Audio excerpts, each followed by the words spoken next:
यं ब्रह्म वेदान्तविदो वदन्ति परमं प्रधानं पुरुषं स्थान्ये विश्वोद्गते कारणीमीश्वरं वा तस्मै नमो विघ्नविनाशिनाय। गुरुब्रह्मा गुरुविष्णु गुरुदेव महेश गुरुरेव परं ब्रह्म तस्मै श्रीगुरुवे नमः। या कुन्देन्दुतुषारहारधवला या शुभ्रवस्त्रावृता या वीणावरदण्डमण्डितकरा या श्वेतपद्मासना या ब्रह्मयच्युतशङ्करप्रभृतिभिर्देवैः सदा वन्दिता सा मां पातु सरस्वती भगवती निःशेषजाड्यावः। कर्पूरगौरं करुणावतारं संसारसारं भुजगेन्द्रहारं सदा वसन्तं हृदयारविन्दे भवं भवानी सहितं नमामि। वंशीविभूषत्करानवनीरदाभात् पीताम्बरादरुणबिम्बफलादरोष्टात् पूर्णेन्दुसुन्दरमुखादरविन्दनेत्रात् श्रीकृष्णात् परं किमपि तत्त्वमहं न जाने। नारायणं नमस्कृत्य नरं चैव नरोत्तमं देवीं सरस्वतीं व्यासं ततो जयमुदीरयेत्। सच्चिदानन्दरूपाय विश्वोत्पत्त्यादिहेतवे तापत्रयविनाशाय श्रीकृष्णाय वयं नमः। श्रीकृष्णाय वयं नमः। बोलो सच्चिदानंद भगवान की जय। आज शुक्रवार कार्तिक महीना शुक्ल पक्ष एकादशी तिथि विक्रमी संवत 2079 सन ईस्वी 2022 अंग्रेजी तारीख 4 नवंबर कार्तिक प्रविष्टा 19। आज हरि प्रबोधनी एकादशी देवोठौनी एकादशी का व्रत है।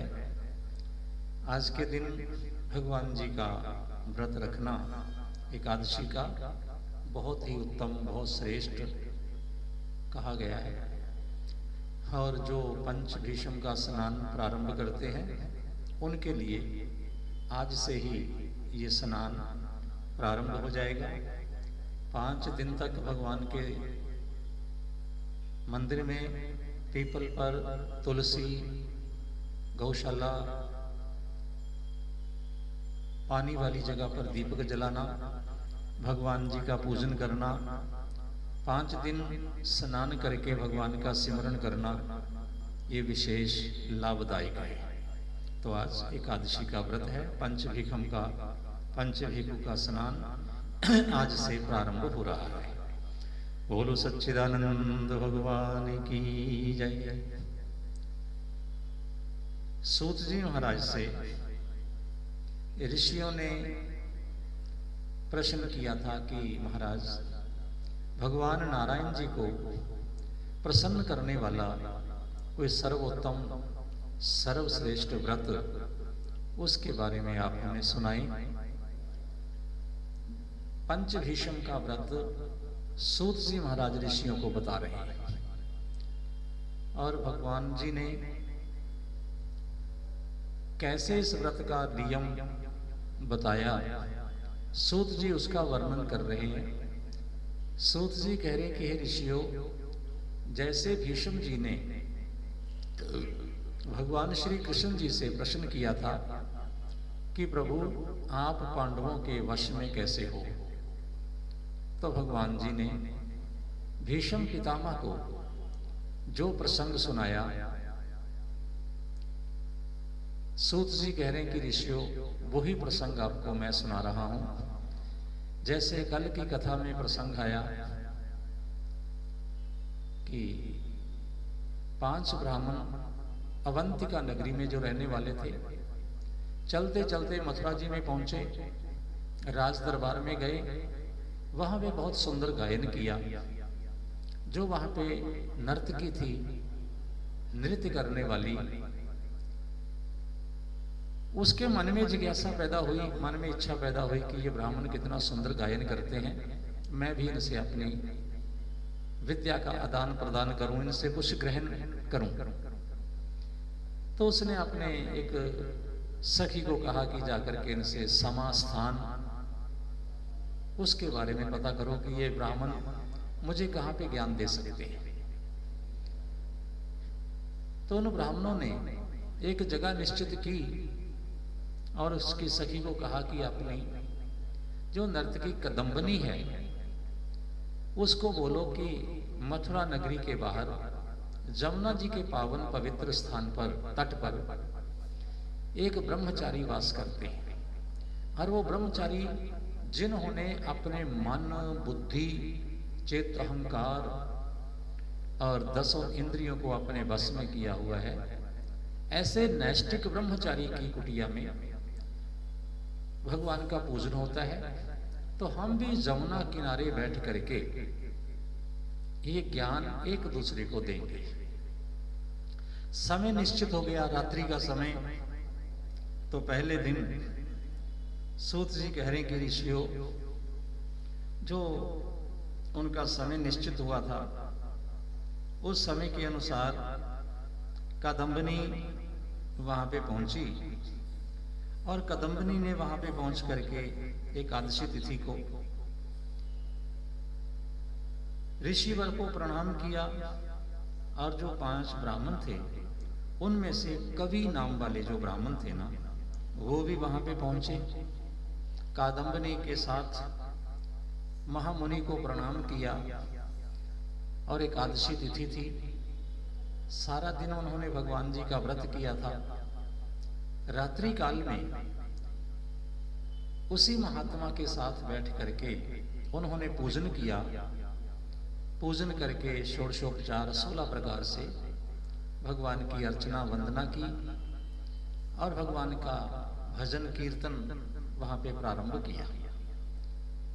और कीर्तन करते हुए भगवान का उन्होंने सारी रात वहां पे व्यतीत कर दी, और उसी भजन के माध्यम से एक दूसरे को उन्होंने सुर, ताल, संगीत का जो ज्ञान था वो प्रदान किया। जैसे ही उनको संगीत का ज्ञान एक दूसरे को प्रदान किया, अगले दिन प्रातःकाल उठ करके मुनि की पूजा करके, भगवान नारायण जी की पूजा करके, और वहां से वो अपने अपने घर वापस आ गए, अपने अपने स्थानों पर वापस आ गए, भगवान के आशीर्वाद लिया, चरणामृत लिया। अगले दिन जो दूसरे ब्राह्मण थे और नियत समय के अनुसार द्वादशी तिथि वाले दिन दूसरे ब्राह्मण वहां पे पहुंचे, और दूसरे ब्राह्मण शुचि जिनका नाम था, द्वादशी तिथि को वहां पे पहुंचते हैं, और पहुंच करके महात्मा का संग किया। कादम्बनी भी वहां पे पहुंची, दोनों ने ही मुनि को नमस्कार किया, मुनि को प्रणाम किया। प्रणाम करके उस महात्मा के साथ बैठ करके भगवान का पूजन किया द्वादशी तिथि को, और द्वादशी तिथि को पूजन किया, आराधना की, सत्संग किया, और भगवान का भजन करते करते करते करते उन्होंने सारा समय व्यतीत कर दिया, और सारा समय, सारी रात व्यतीत हो गई। संगीत का ज्ञान एक दूसरे को आदान प्रदान किया, मुनि की संगत की, भगवान का सिमरन किया, भगवान का कीर्तन किया। अगले दिन प्रातःकाल उठ करके फिर भगवान का पूजन करके, और भगवान का पूजन अर्चना वंदना करने के बाद वहां से मुनि को प्रणाम किया, और वो अपने अपने स्थान पर पहुंच गए। सूत जी कह रहे कि ऋषियों, नृत्य, संगीत, गीत, स्तोत्र, इससे भगवान की पूजा करने के बाद उनका मन अति पावन हो गया, और अगले दिन वो अपना बहुत कुछ दान करके और वापस अपने स्थान पर आए। अगले दिन द्वादशी तिथि की रात्रि को त्रयोदशी तिथि को तीसरे जो ब्राह्मण थे वो भी वहां पे पहुंचे और वहां पे पहुंच करके मुनि की संगत की। मुनि की संगत करके जो दृढ़ नाम के ब्राह्मण थे भगवान का भजन किया, सत्संग किया, कादम्बनी के साथ बैठ करके भगवान का पूजन किया और भगवान की स्तुति, भगवान की कथा ये करते हुए उन्होंने सारी रात व्यतीत की। बड़े शुद्ध भाव से, बड़ी पावनता के साथ, बड़ी पवित्रता के साथ भगवान का भजन करते करते सारा समय रात्रि का व्यतीत कर दिया। और अगले दिन प्रातः काल उठे, उठ करके मुनि को प्रणाम किया, प्रणाम करके स्नान किया, फिर भगवान की अर्चना वंदना की। उनके पास कुछ सामान था वो दान किया। दान करने के प्रभाव से जो शेष पाप थे वो भी समाप्त हो गए उसके लिए, और वो भी अपने अपने स्थान को चले गए। सूत जी कहते कि ऋषियों, इसके उपरांत जो चौथे ब्राह्मण थे वो आए अगले दिन। अगले दिन आकर के मुनि के साथ बैठे और मुनि की संगति की। मुनि की संगति करके भगवान की पूजा की। और जो उसका नाम था दंत, दंत नाम वाले जो ब्राह्मण वहां पे पहुंचे थे, सारी रात मंत्रोच्चारण करते हुए कुछ समय व्यतीत किया और सारी रात में कुछ समय भगवान की स्तुति की और ऋषि से बैठ करके सत्संग की बातें की। अपना एक दूसरे को ज्ञान संगीत का उसका आदान प्रदान करने के बाद सारी रात हरि चर्चा करते हुए, हरि चर्चा करते करते, भगवान का चिंतन करते करते उन्होंने अपना सारा जो जीवन, अपना जितना भी समय था उसको व्यतीत कर दिया। प्रातः काल उठे, प्रातः काल उठ करके फिर अपने आसन से भगवान को प्रणाम किया, मुनि को प्रणाम किया और जमुना जी में स्नान करके कुछ द्रव्य वहां पे भगवान के अर्पण किया, धन, और एक दूसरे को नमन करते हुए दोनों अपने अपने स्थान को चले गए। फिर अगले दिन सायंकाल जो निश्चित समय था उस समय पर पांचवें जो ब्राह्मण थे हंस जिनका नाम है, वो भी आए, जमुना जी में स्नान किया। उसी मंदिर में उसी ब्रह्मचारी मुनि के पास बैठ करके भगवान का भजन करते हुए और उन्होंने सारी रात व्यतीत की। रात्रि में भगवान का भजन, भगवान का कीर्तन, भगवान का सिमरन किया और भगवान की स्तुति की।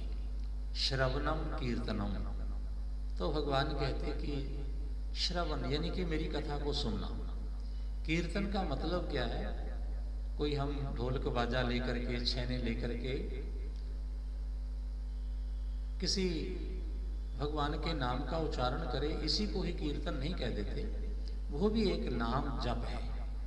भगवान का ध्वनि से, करताल से, मृदंग से भजन करना, गाना, ये भजन कीर्तन कहलाता है। लेकिन कीर्तन का सही जो भाव क्या है कि भगवान की कीर्ति का गायन करना, भगवान की कथाओं का गायन करना, भगवान की महिमा का गायन करना, भगवान की लीलाओं का गायन करना, भगवान की सुंदरता का वर्णन करना, भगवान के गुणों का वर्णन करना कि भगवान कैसे दयालु हैं, कैसे कृपालु हैं, भगवान कैसे कैसे दया करते हैं, भगवान कैसे कैसे अपने भक्तों का उद्धार करने के लिए अवतार लेते हैं।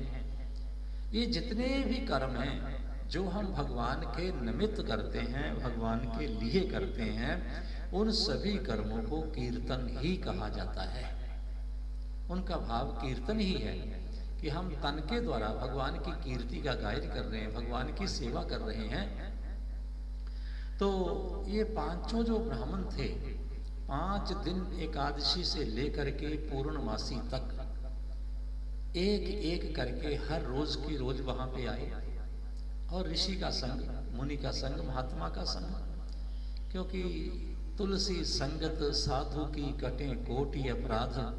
संत जनों की, साधु जनों की अगर जीव को संगत मिल जाए तो कोटि अपराध जीव के नष्ट हो जाते हैं। ऐसा अपने ग्रंथों में वर्णन आया है। और शास्त्र कहते हैं कि अगर हम थोड़े से समय के लिए भी सत्संग कर लें, भगवान का भजन कर लें, तो उससे भी जीव का सारा जीवन बदल जाता है। क्योंकि सत्संग से क्या है, ग्रंथ कहते हैं कि सत्संग करने से, सत्संग क्यों जरूरी है? देखो, सत्संग करने से हमें क्या है, लाभ क्या है? सत्संग करने से हमारा चित्र ये नहीं बदलता। चित्र तो हमारा जैसा है वैसा ही रहेगा। जैसे हमारी फोटो है वैसी ही रहेगी, तस्वीर जैसी है वैसी ही रहेगी, जिस देही में है वैसे ही रहेंगे। लेकिन बदलेगा क्या? हमारा चिंतन बदलेगा। चिंतन बदलेगा, उसके बाद में चरित्र बदलेगा। पूजन जो होता है ना इंसान का या किसी का भी, वो चित्र का पूजन नहीं, उसके चरित्र का पूजन होता है। चित्र तो बड़े सुंदर नाचने गाने वालों के भी होते हैं, लेकिन आपने कभी देखा उनका कभी मंदिर बना हुआ हो? जिनकी बहुत सुंदर वेशभूषा है, जिनका रंग रूप हर समय देखते रहने को कईयों का मन करता है, चेहरे से नजर हटाने को मन नहीं करता। इतनी सुंदरता दी होती है भगवान ने। उनके किसी पिछले जन्म के वो पुण्य कर्म है, इतने खूबसूरत, इतने सुंदर बनकर के वो आए हैं कि लोग उनको देखने के लिए तरसते हैं। देखते हैं, आंखों की प्यास बुझाते हैं, फिर वहां से चले जाते हैं। लेकिन उनका कभी पूजन नहीं होता, उनका कभी मंदिर नहीं बना, उनकी कभी पूजा नहीं हुई। तो पूजा किसकी होती है? पूजा होती है चरित्र की। जिनका चरित्र सुंदर है, चित्र सुंदर किसी का भी हो सकता है, लेकिन चरित्र जिसका सुंदर होता है उसका पूजन होता है। तो भागवत या हमारे ग्रंथ, हमारे रामायण गीता, ये हमें क्या कहते हैं? वो कहते हैं कि सत्संग करने से सठ सुधर ही सत्संगति पाई। बुरे से बुरा जीव वो सत्संगति के प्रभाव से सुधर जाता है। सुधरने का मतलब उसका चिंतन बदल जाता है। रामायण जी में आप कथा सुनते हैं, सभी लोग आप कथा सुनते हैं कि काक भुसुंडी जी ने कथा सुनी। शरीर उनका कैसा है? कौवे का शरीर है। गरुड़ जी का शरीर कैसा है? पंछी का, गरुड़ जी का शरीर है। गीध का, जटायु का शरीर कैसा है वो आप सभी जानते हैं। जांबवंत का शरीर कैसा है वो भी सभी जानते हैं। लेकिन हुआ क्या? उनके चित्र के कारण उनका पूजन नहीं हो रहा। जांबवंत का चरित्र क्या है? जांबवंत ने संगति किसकी की? जांबवंत ने भजन किसका किया? सेवा किसकी की? तो चिंतन बदलता है सत्संग से, और चिंतन से चरित्र बदलता है, चरित्र से कर्म बदलता है, और कर्म से परलोक संवरता है।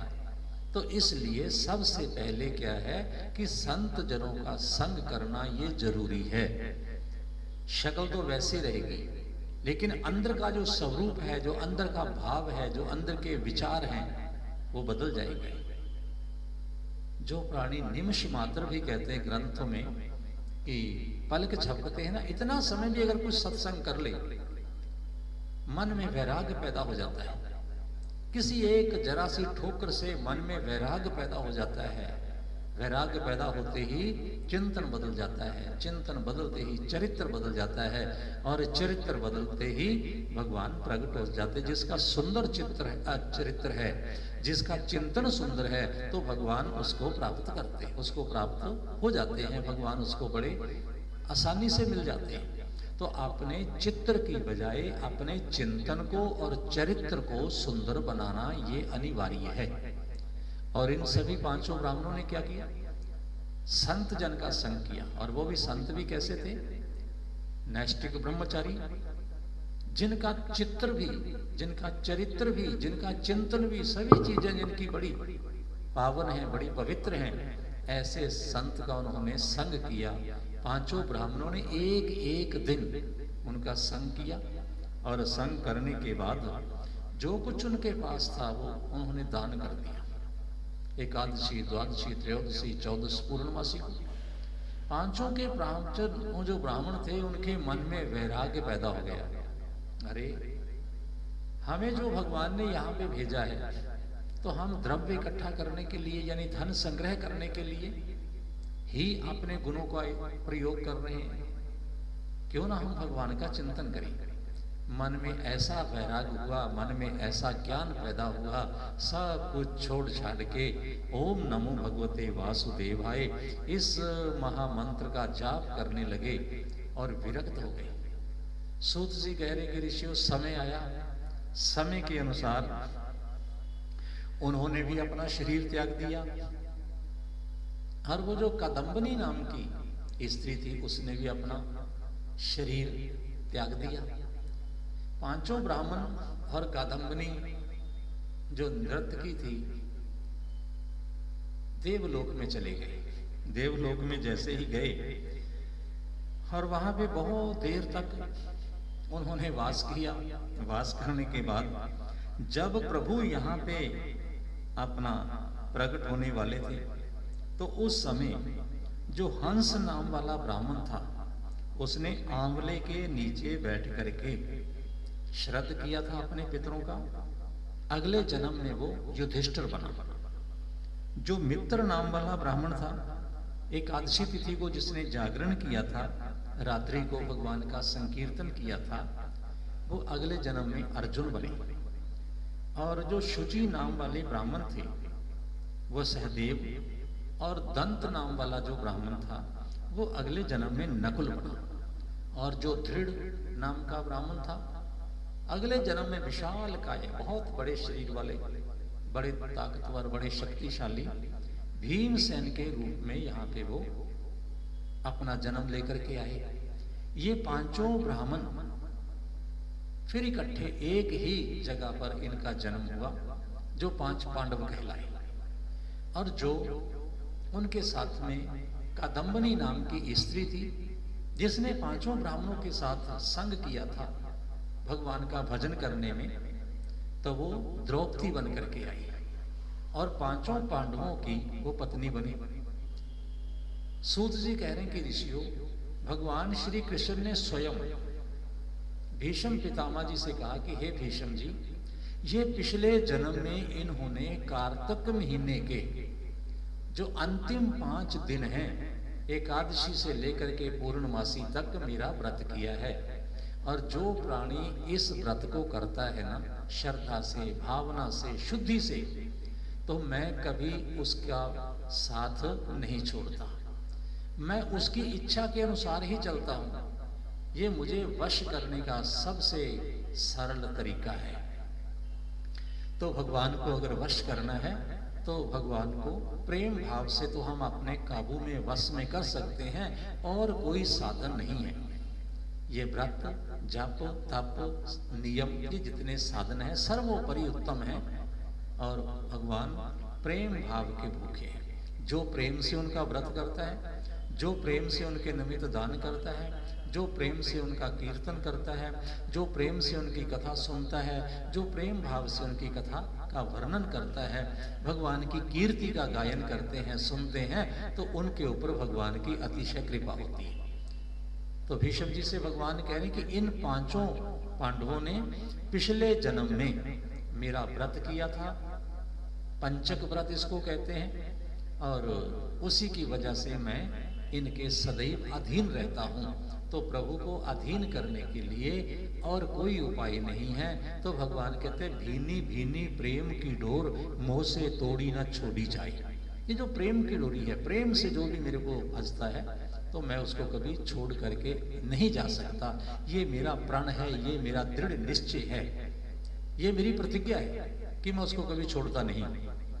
तो भीष्म जी को ये व्रत भगवान जी ने बताया कि पिछले जन्म में इन पांचों पांडवों ने मेरा ये व्रत किया था, इसलिए मैं इनके सदैव संग रहता हूं। तो ये जब भीष्म जी ने इस व्रत के विषय में पूछा और दोबारा से फिर ये व्रत लोगों ने करना शुरू किया, तो इसका नाम हुआ भीषम पंचक व्रत।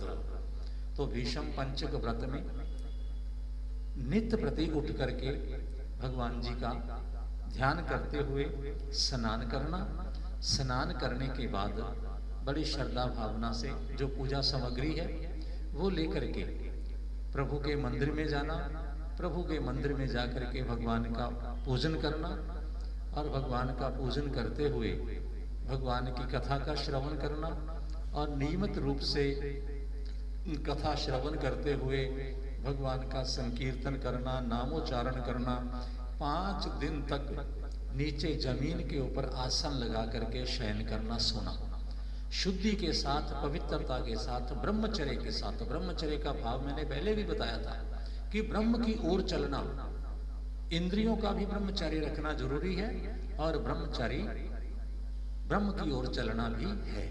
दोनों प्रकार के जो ब्रह्मचर्य है उनका हमें पालन करना चाहिए।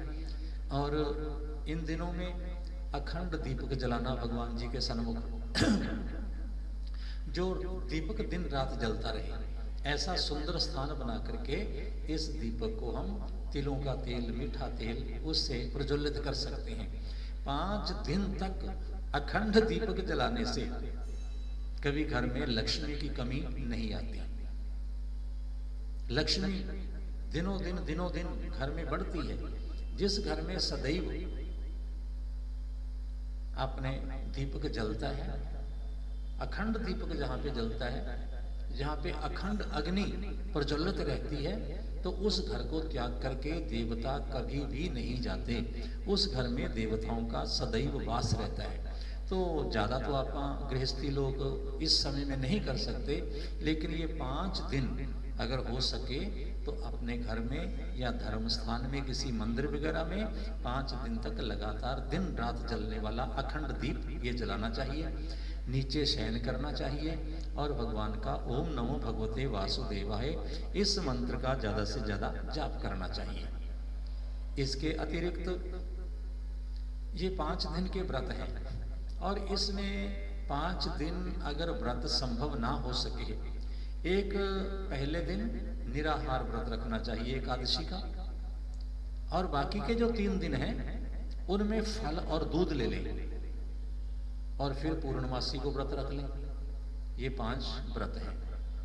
अगर ऐसा भी संभव ना हो सके, कोई शारीरिक व्याधि के कारण या असमर्थता के कारण, तो हम एकादशी से लेकर के पूर्णमासी तक 5 दिन फलाहार से भी व्रत कर सकते हैं। नीचे सोना, प्रभु का चिंतन करना, प्रभु का भजन करना, और सायंकाल भगवान के मंदिर में तुलसी के ऊपर, पीपल के ऊपर, आंवले के स्थान पर, पानी वाली जगह पर ये दीप दान करना चाहिए। और ये पंचभीषम का स्नान आज से प्रारंभ हो रहा है, और आज से ही भगवान श्रीमन नारायण वो अपनी योग निद्रा से जागते हैं। जो प्रसंग पहले आया था कि राजा बलि का यज्ञ हुआ, भगवान ने राजा बलि को 3 कदम पृथ्वी का दान लेने के बाद पाताल लोक में भेज दिया। राजा बलि ने वरदान में मांगा कि प्रभु आप मेरे द्वारपाल बन करके खड़े हो जाएं। तो प्रभु ने कहा कि राजा बलि, मैं तेरी भक्ति के वश में हूँ, और अब तूने जो कुछ मांगा है मैं तुम्हें दे रहा हूँ। हम तीनों ही देवता ब्रह्मा विष्णु महेश 4-4 महीने तेरे द्वार पर हम वास करेंगे, तेरे हम पास में रहेंगे। तो पहले भगवान ब्रह्मा जी, फिर भगवान विष्णु जी जाते हैं राजा बलि के द्वार पर, और आज एकादशी वाले दिन भगवान नारायण वहां से राजा बलि के द्वार को छोड़ करके सभी लोगों के पास आएंगे, सभी लोगों को दर्शन देंगे, और आज से भगवान योग निद्रा का त्याग करके संसारिक कार्यों को देखेंगे। भगवान महादेव जी नीचे चले जाएंगे, वो शिवरात्रि वाले दिन प्रकट होंगे। तो जिन परिवारों में ये प्रथा है, जिन प्रांतों में ये प्रथा है कि आज के बाद वो समस्त शुभ कार्य, विवाह, शादी, मुंडन, जागरण और दुकान का, मकान का, नए का मुहूर्त करना, वो उनके लिए आज से जो दिन है ये ठीक चालू हो जाएंगे। तो आज से भगवान नारायण उठ जाएंगे। इसको देव उठौनी 11 भी कहते हैं। और हरि प्रबोधनी एकादशी के नाम से भी पुकारा जाता है। एकादशी का भी व्रत है और सभी लोग भगवान की कृपा को प्राप्त करें, एकादशी का व्रत करें। पंचभीषण का स्नान आज से प्रारंभ हो चुका है और सभी श्रद्धा भावना से भगवान का पूजन, भगवान का व्रत ये करें, दीप दान करें और प्रभु आपकी समस्त कामनाओं को पूर्ण करेंगे। बोलो सच्चिदानंद